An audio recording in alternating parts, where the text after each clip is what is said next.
Hello everyone, so I just finished playing High on Life. I will link my playthrough up top here at the end of this video so you can check out my part one. I was able to play this game. It took me about 8 hours to get through the main campaign, and I was able to play it on PC through my Game Pass extension. So you'll find it on Steam, PC, Xbox, through Xbox Game Pass, things like that.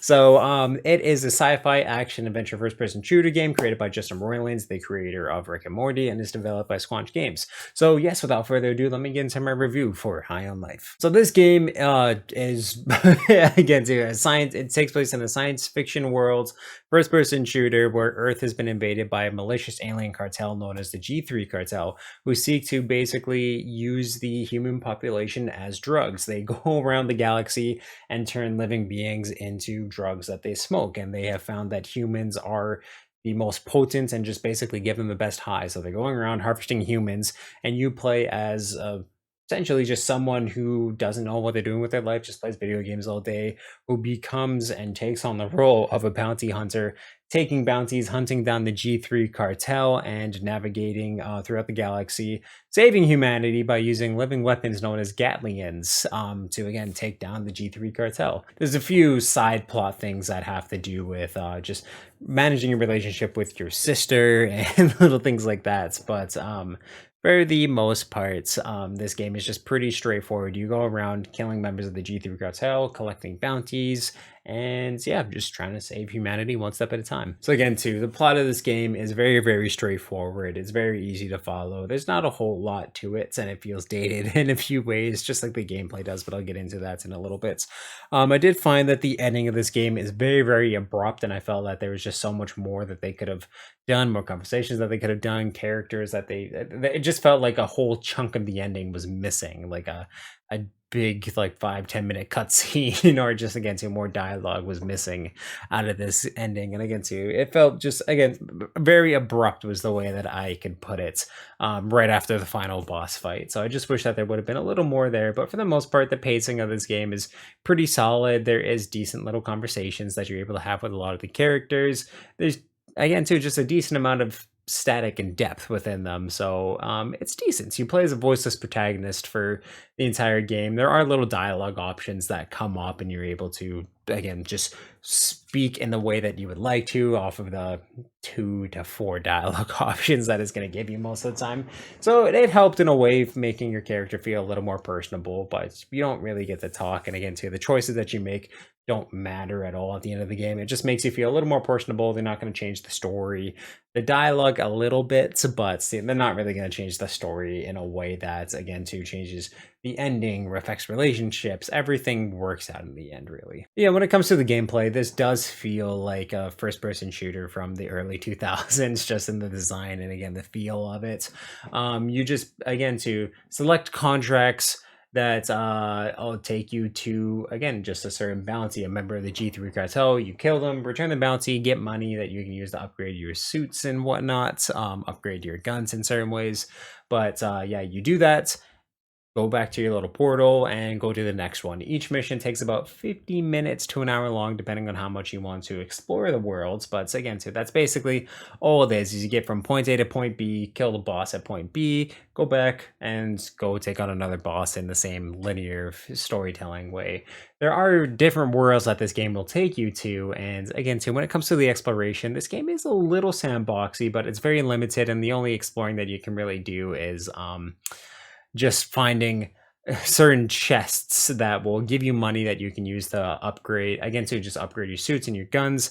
There is no like stat counter or anything like that, nor customization for your characters or your guns. It's just basically money that you can use to buy. It'll basically have these long paragraphs over the items that'll explain what they do. And so there's no stat count or anything like that. So you got to read and it'll tell you that. So it basically just do things that your jetpack will last longer, your guns will have more ammo, do a little bit more damage.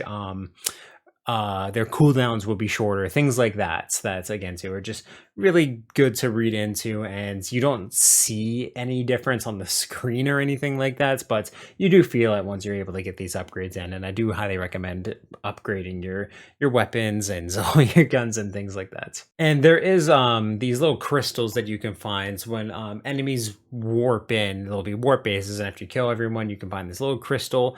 And throughout the again to these different worlds, you'll find these little places that you can use the warp crystals to bring in all these little dialogue options that'll just be like more gimmicky things than anything else.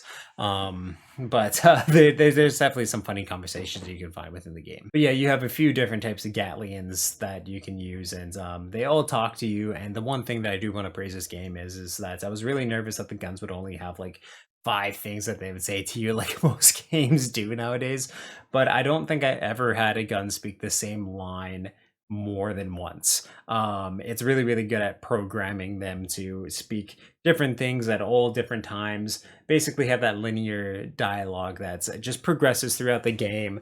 They'll talk differently depending on the area that they're in, and when they're in combat, it's not like the few catchphrases that they say. It is really, really there's a lot of dialogue that they're able to record in this that I found just absolutely great. And again, so it was great that they weren't repeating themselves in so many ways. It was really, really great. So I know I've seen a few clips too where if you pause the game during fights, the guns will yell at you and be like, "What the hell are you doing? Like, why would you pause during a fight? You're gonna get us killed." Things like that. So like, I'm trying to teach you something. Why would you pause right now?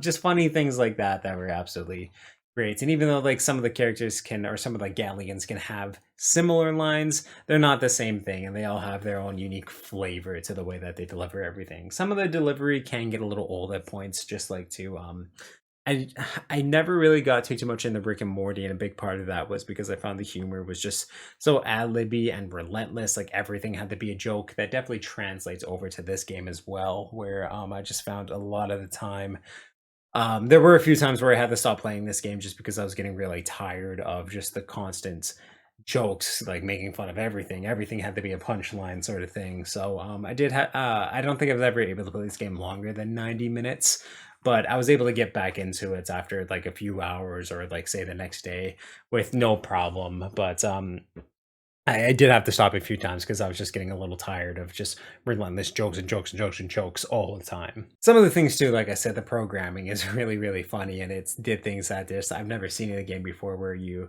in most games you go around bumping into characters and they'll just be like little oh or like stupid noises that they'll make. In this one, the characters will say things like, "Oh, thanks for touching me," which at first I was like, "Oh, geez." They go, "Okay." Little things like that. If you leave a conversation halfway through, characters would be like, "Oh, okay, well, bye. I wasn't finished talking." Or you guys would be like, "Oh, yeah, fuck them. Like, let's go." Things like that I just found funny that I don't think I've ever really heard in a game before. Um, Sometimes the dialogue against it was just too much for me in certain ways where like I think the one that stuck with me the most was one enemy shouted out at me was something like "I'm gonna stick my testicles in your asshole," and that was the one where it's kind of like, "Oh, okay, like roll my eyes, this is stupid, who the hell like thought it was a good idea to put that in there." Again too, I feel like if you really like that Rick and Morty storytelling and humor, this is going to be right up your alley, of course. But if you don't like it at all, definitely don't play this game because it's just relentless. And again, too, how Rick and Morty was exact same humor style and whatnot. For at least from what I've watched of that show, seems like it translated perfectly and just identically into this game. But again, too, for the most part, I really like the pacing of this game, and it feels really dated in a lot of ways, especially just the gameplay. It's so generic to like every other 2000 shooter that you played. I feel like if it came out around that time, it would have been one of the best games you played. But graphically, things like that, it's not really anything this special to speak of gameplay wise. Super generic and linear, but it does a good job at that, and it's very self-aware within its strengths and its weaknesses, and it's again too makes fun of it for that. So I can appreciate it in a lot of ways. And again too, I did really, really have fun with this game for the most part. There's just a few things that I wish they would have polished up a little bit more, cleaned up a little bit more. It's definitely not the smoothest running game. The boss fights are so generic, and again too, just so easy to get through. not really entertaining for the most parts, or at least for most first-person shooter games. Some of the weaker boss fights I've ever seen in a first-person shooter, but I still had my fun with it. Still had my fun within the gameplay, and really, with that being the thing taken together, I'm gonna have to give High on Life a 7 out of 10. If you're able to get this one on Game Pass, I feel like that's the best way to play it. I wouldn't pay full price for it. Wait till it goes to at least like half off, so about $30 Canadian to play it and potentially own it forever sort of thing. But yeah, if you can rent this one, or again, to do it on Xbox Game Pass, I feel like that's the best way and just kind of the best bang for your buck. But if you played High on Life, please let me know what you thought about it, and of course leave well, just leave that down in the comments down below. If you like this review, definitely give it a thumbs up, and you can check out everything I do on this channel through my playlist down below, and I'll link some up top here for convenience sake. Thank you for subscribing and turn that little ringer on so you know when I upload new videos. If you want to check out the description of this video on my channel bio, there's a link to the Media Mountain, which is my Discord where we talk about movies, video games, comic books, TV, pretty much everything that's awesome in this world. So you can definitely join that amazing community, help make you more amazing than it is already, and yeah, just awesome, guys. Sky blue eyes, I see a world behind them. No more time, sinking into the silence, reaching out for something